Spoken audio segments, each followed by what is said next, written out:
Magandang araw po. Kayo po ay nanonood o nakikinig sa programang Opinyon dito sa Danilo Dizon TV.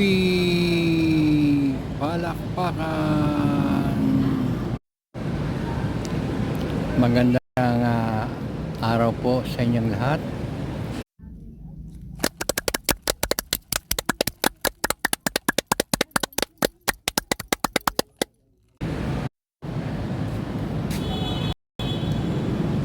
Magandang araw po. Kayo po ay nanonood o nakikinig sa programang Opinyon dito sa Danilo Dizon TV. Palakpakan.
Magandang araw po.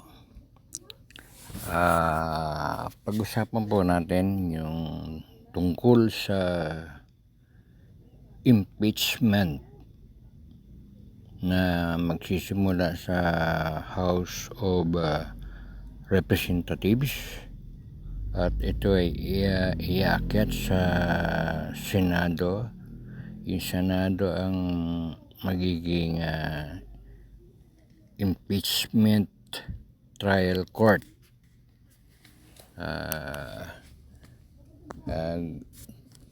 Pag-usapan po natin kung paano ginaganap yung impeachment trial court.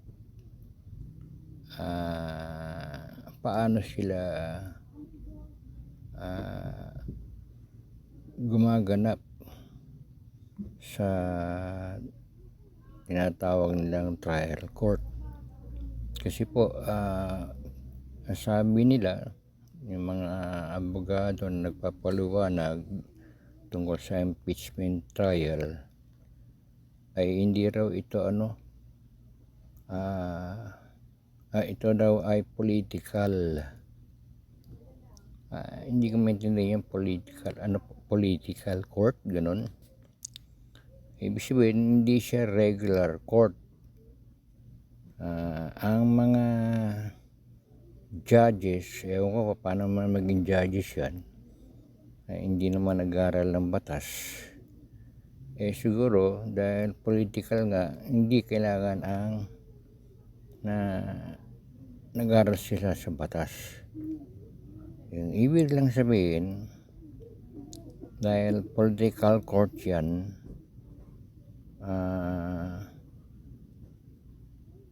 maraming hindi masusunod doon sa regular na court.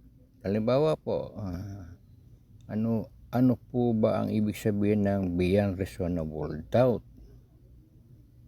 Ano po ba ibig sabihin ng mga evidences? Kung bang sapat na evidences, halimbawa nagmura ka at may mga ebidensya nanakot ka, grave threat, may mga ebidensya. Pero sa regular court po, tagilid ka na dyan eh.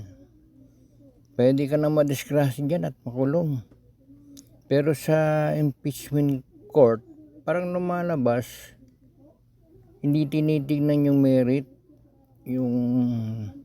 yung bigat. Kasi wala silang impeachment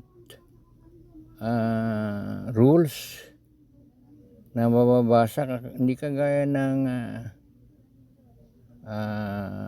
sa regular court, ang mga nakaupo, lahat ay pumasa sa bar exam at meron silang sinusunod na mga articles, section, mga ganon. Doon ibabatay ang kanilang hatol. Samantalang dito sa impeachmental court, ewan ko paano naging court yan. Siguro dapat baguhin nila eh. Hindi dapat court eh. O ano ba, political, parang ano lang siya eh. Tataka ako, political, ang mga judges, politiko. Kaya siguro tinawag nilang political. Ibig sabihin ng political, mga judges ay mga elected. Hindi kagaya sa regular court, hindi elected, appointed. At yung appointed, nakakatakot nga rin yung appointed eh. Kasi pag may mga kaso-kaso, parang nababali rin yung batas eh. Kasi depende kasi doon sa mga kaso.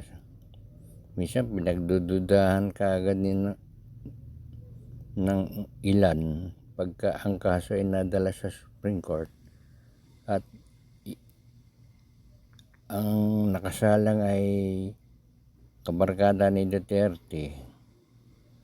Para bang nagkakaroon na kagad ng duda, nako, wala yan, absuelto yan kasi yung mga judges dyan, yung mga ipinasok ni dating Pangulong ganun eh. Di ba parang may bias din, pero bibihira mangyari yan. Pero dito sa impeachment trial procedure na naiiba sa regular court, kasi impeachment depende, walang masyadong hinahanap na merito o yung bigat. Depende daw yan sa kung ang nakasalang ay kakampi.